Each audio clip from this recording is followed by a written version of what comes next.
मैं अमित एक बात बताना चाहता हूँ कि हमारे देश में भारत एक ऐसा देश है जिसमें सभी प्रकार के धार्मिकों को मान्यता है।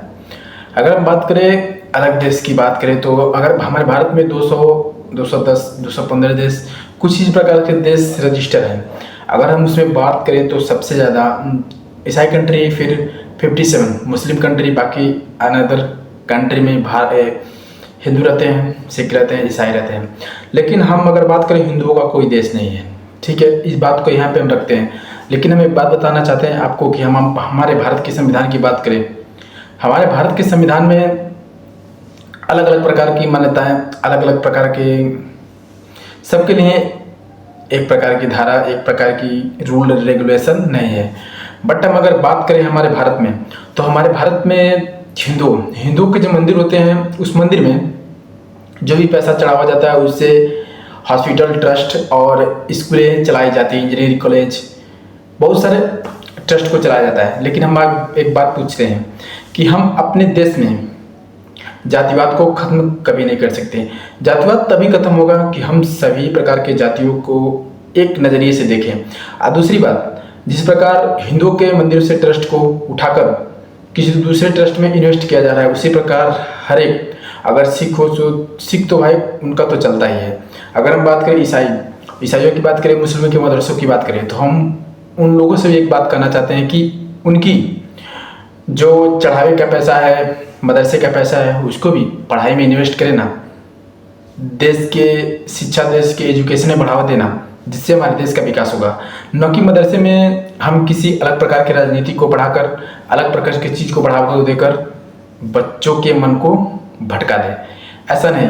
हमारे देश में तभी एक प्रकार से समान नागरिकता लागू करना चाहिए, जिससे कि समान प्रकार की नागरिकता लागू करने से हमारे देश का विकास होगा। और जातिवाद को सबसे पहले खत्म करना चाहिए। लेकिन हमारे भारत से जातिवाद खत्म कभी नहीं होगा, क्योंकि हमारे देश में सबसे बड़ा मुद्दा, वोट बैंक का जो मुद्दा होता है, सबसे बड़ा मुद्दा जातिवाद से ही हमारे सरकार को बनाया जाता है। क्योंकि हम बात करें बिहार में एक वैज्ञानिक जिन्होंने चुनाव लड़ा, परिणाम क्या है, वह हार गए।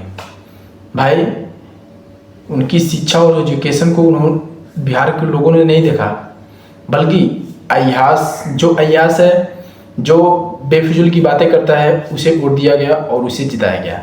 ठीक है, मैं मानता हूँ पार्टी बीजेपी की हो, जेडीयू की हो, आरजेडी की हो, सपा की हो, पार्टी ठीक है, हमारे मोदी जी ठीक हैं।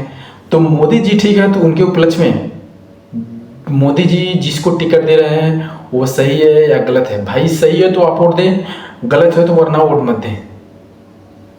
ये आपके ऊपर डिपेंड करता है, आपके ऊपर निर्भर करता है कि आप किसको वोट देंगे, किसको नहीं देंगे। क्या अगर ही बीजेपी से कोई टिकट ले लेता है कि वह एक प्रकार से माले नालायक नेता हो, किसी प्रकार का आईएएस में पकड़ा गया हो, वीडियो वायरल हो, तो उसे वोट ना दें। ये आपकी गलती है, ये दूसरा कोई सुधार नहीं सकता है। बात करें हम अगर जम्मू कश्मीर में अगर हम देख ले तो संविधान है हमारा, संविधान से हमारा देश चलता है। लेकिन जम्मू कश्मीर में देखें, हिंदुओं के पैसे से स्कूल बनाया गया। स्कूल में क्या 84% मुस्लिमों को छूट, 50% सीटों में 45% मुस्लिमों को छूट, हिंदुओं को वहाँ पे क्या 5-4 सीटें दिए गए हैं। ये गलत नहीं है।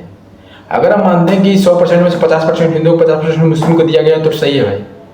लेकिन संविधान की बात करने वाले आज कहाँ हैं, जिन्हें दिखाई नहीं देता है। वीडियो अच्छा लगे तो शेयर करें और सब्सक्राइब करें। जय हिंद।